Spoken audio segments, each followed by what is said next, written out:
Howdy, Legendary Void here, and today I have a deck tech of one of my favorite Transformer characters in the game so far. I haven't seen too much success with him, although I have seen some amazing deck lists with him. But I thought I'd give my own shot at him, I guess, with a little bit different of a twist on him. I'm doing something I don't know if I've ever seen anyone do with him, but we're going to see how it works. So, of course, this character is, if you've read the title at all, it's going to be Captain Omega Supreme. So this bad boy right here is a 3-part combiner from, I guess it was Siege 3 or Siege 1, right? Yeah. No, Siege 2, my bad. All of his pieces are rares. And in his combiner mode, he is a leader melee ranged. So this deck doesn't do much to abuse the melee and ranged aspects of it. Instead, we try and work towards a different goal, which we'll discuss in a minute. But he is a 733-3. Now, those stats are pretty good in and of themselves, as well as he has a built-in Pierce 4. So, because he has the built-in Pierce 4, we're going to try and abuse Pierce to the best of our ability. Now, don't get me wrong, Omega Supreme probably is best with Pierce, but this isn't traditional Pierce. This is more of a Constructicon Pierce in which we try to use orange-black instead of blue-black, which is what I've seen most people doing with Captain Omega Supreme. So we're going to try him with orange-black and see how that goes, and I'm going to go and show you guys my list with him. But he also has the effect, when this attacks, you can scrap 4 cards from your hand. If you do, scrap all the defender's upgrades, and then do 1 damage to each enemy. Again, this is not an effect we're really trying to abuse. We're trying to go all in with the Pierce, or just straight up damage, since he is a beast, and the 3 defense is enough to keep him alive for a decent while, I think. But yeah, let's talk about his alt mode side. So, he has 3 different forms, being a tank, a spaceship, and the base. So the tank, when it attacks, you can discard 2 cards from your hand, and if you do 1 damage to an enemy. This effect is not honestly all that great unless you know it's going to be able to kill someone, because scrapping 2 cards for 1 damage isn't very cost effective, I would think.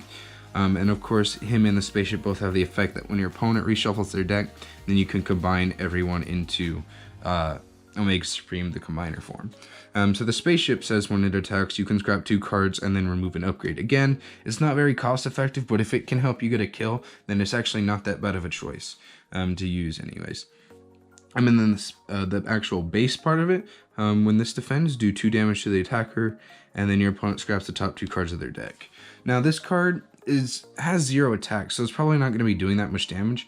At least in a blue deck it wouldn't, because in this deck, since it's orange, you are going to be building up its attack damage, as well as guaranteeing it does damage even with its low attack count, since it is orange-black. So it's going to be doing more damage than it typically would in a traditional Omega Supreme combiner list. It also has a good ability for it to be the first defender and the first attacker of the game. However, we are not really trying to abuse the specialist or ranged parts of any of them. Again, it's not really a tribal deck, it's more of just a heavy hitting Pierce deck. So yeah, that's all of them. Let's go ahead and get into the battle cards. I really do love Omega Supreme. He is one of my favorite characters in the Transformers franchise, and hopefully they'll do something for the promo one from the Loot Crate box to make him more playable as well. So, starting off with the actions, we are playing 3 copies of System Reboot.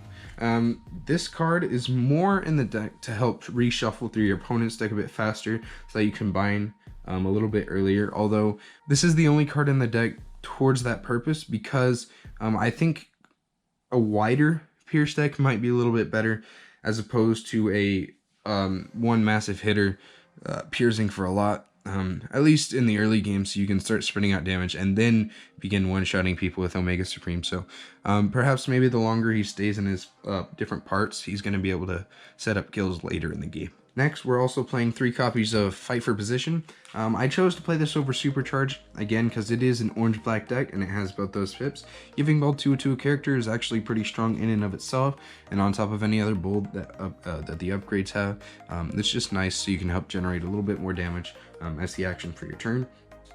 And another orange-black card is Wedge Formation. We're playing all 3 of them.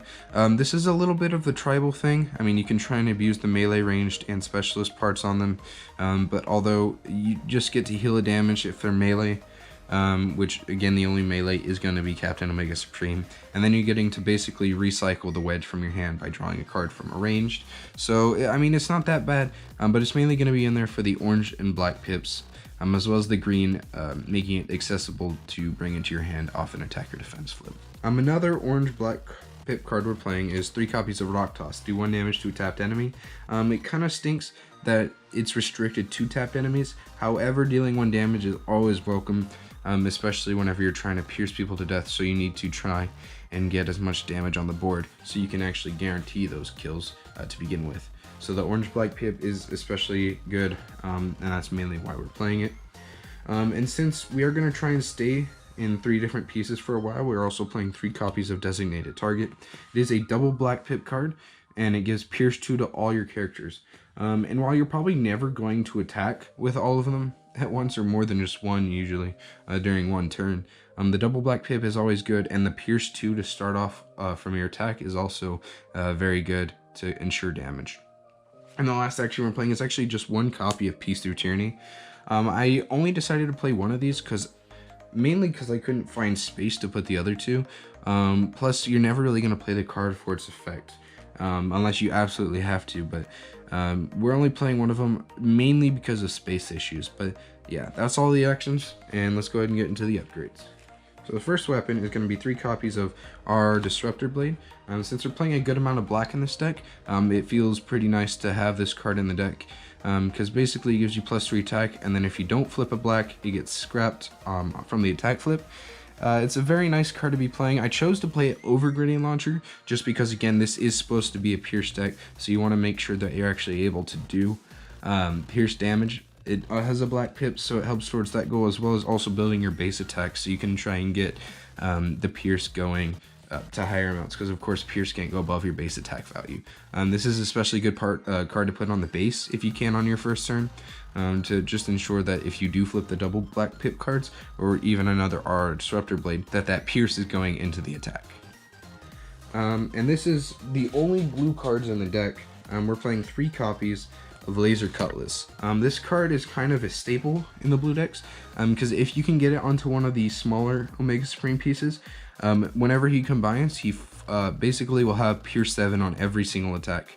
And that's absolutely phenomenal in and of itself. It makes him an 8 attack with 7 Pierce, and just having 7 guaranteed damage on top of whatever you're flipping is absolutely phenomenal. Plus, being able to flip a few blues on defense might help save a character at one point or another. Of course, you can only play this on the spaceship and tank, since they are the 7 cost and the base is the 8 cost, so unfortunately you have to make sure it's on one of those 2. Another orange and black pip card we're playing is 3 copies of Combat Dagger. You can play this if it's one of the only few weapons you're able to draw throughout the game. It gives a bold 1 to a character. However, it's mostly just in there for the orange and black pips, because every time you flip an orange and a black is basically 1 guaranteed pierce that you're going to be doing to your opponent. But the bold 1 definitely helps if you can't get one of your other weapons in the deck, such as the R Disruptor Blades or the Laser Cutlasses. Another weapon we're playing is 1 copies of Enforcement Batons. This gives +1 attack and scraps a weapon. It's an orange and green pip card, so it's not really towards the deck's main goal, but if your opponent's hitting you really hard with, say, like an Energon Axe or a Flamethrower, you can just get rid of it with this card, make it go to their scrap pile. We're just playing 1. You're more than welcome to move this to the scrap pile if you really want to, put in another Peace Through Tyranny, but I like this card just for the rare chance that you are playing a Battle Master, and you want to make sure that you can get rid of it as soon as they play it onto a character. Now, Omega Supreme is 22 stars in fact, so you do get 3 free stars.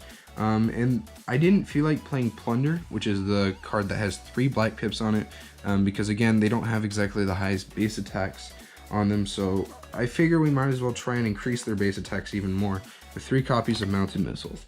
So since we have a lot of weapons, this card felt really nice since you're able to put it in both the armor or utility slots, meaning that you could have an R Disruptor Blade as well as a Mounted Missile on one of your characters, basically giving a +5 boost to their attack, which is really strong. Plus, it's the double orange pip, kind of making up for where their Peace Through Tyranny disappeared from. Plus, it's actually a playable card, so not that bad. This is all the weapons. There's a lot of weapons in here. However, most of them are just so that you can deal more damage to your opponent through the flips. For our armors, we're playing 2 copies of Bashing Shield. This is just to help prevent things like force fields from blocking damage that you're doing through straight pierce. And speaking of force fields, we are playing 3 of them. The white pip is nice. It brings our white pip count up to 6, being the 3 system reboots and the 3 force fields, and it helps protect your guys for a little bit longer, since they don't exactly have the highest defenses, being 1, 0, and 2, so it's not exactly, they're going to be taking a lot of damage, so force field helps prevent a little bit of that.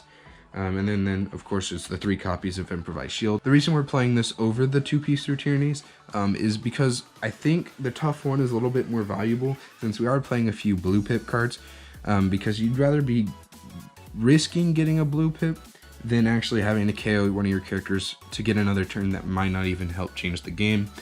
So I prefer Improvised Shield instead of the piece in this situation. And that's all of our armors. We're only playing 3 utilities, and each one is actually a different one. We're playing 1 copy of Metal Detector. This is a black and green pip card. When the upgraded character attacks, reveal the top card of your deck. If it's an upgrade, you can play it. We're only playing 1 of these because we don't have a large amount of upgrades. There are a decent amount, but it's mostly there for the black pip to flip on and attack. But it is kind of nice being able to potentially get a mounted missile or an RR Disruptor Blade or something off the top of your deck with this whenever one of your characters is attacking. Another card we're playing is 1 copy of Pocket Processor. You're going to be wanting to draw a whole bunch, and this card isn't exactly the best at drawing, with very few cards being like System Reboot that let you draw. So this is kind of nice to put it on, say, like the base, because your opponent's not going to want to attack the base all that much. So putting it on the base is kind of a nice little effect there, meaning that your opponent has to either play a card to get rid of it or attack the base and destroy it to actually get rid of it, as well as they're going to take the 2 damage from the base's effect. And the other one we're playing is 1 copy of Energy Pack, because it gives +4 attack to a character with 11 stars or more. Of course, Omega Supreme is exactly twice that, being at 22. So the orange pip is also nice, as well as giving him a max 37 health is very, very nice, of course. So yeah, that's all the battle cards. I don't have a sideboard for this deck, because I don't exactly know what character you would try and side into, but I'm sure most of the sideboard battle cards would all just be, I don't know, things you could sight into, like perhaps more Pierce, maybe Jam Signals, perhaps Disarm. I don't know, Squish Them Like Bugs doesn't seem like that bad of an option for after you've combined. But yeah, it's a very nice list actually. It's able to pierce for ridiculous amounts, just because it is orange-black instead of the typical blue-black. But I'm really looking forward to maybe recording this one day. I really do like Omega Supreme, and I want him to be viable, although I'm not sure we have the cards for him quite yet. Maybe we'll get a stratagem. I think there is still a few more left for them to reveal for this set. Or maybe in a potential later set to, I don't know, maybe once a turn, discard the top card of your opponent's deck. Maybe? I don't know, something like that. It could be worth a star if you have an Omega Supreme piece on the field. But yeah, thank you guys so much for watching. I really do appreciate guys' support. And hopefully, I guess since school's being canceled everywhere, I'll have more time to make videos. It's a bit unfortunate, you know. You know, might have to be the class of Google Classroom, you know. But yeah, thank you guys so much for watching. If you like this video, don't forget to smash like and subscribe, and have a phenomenal day. Peace.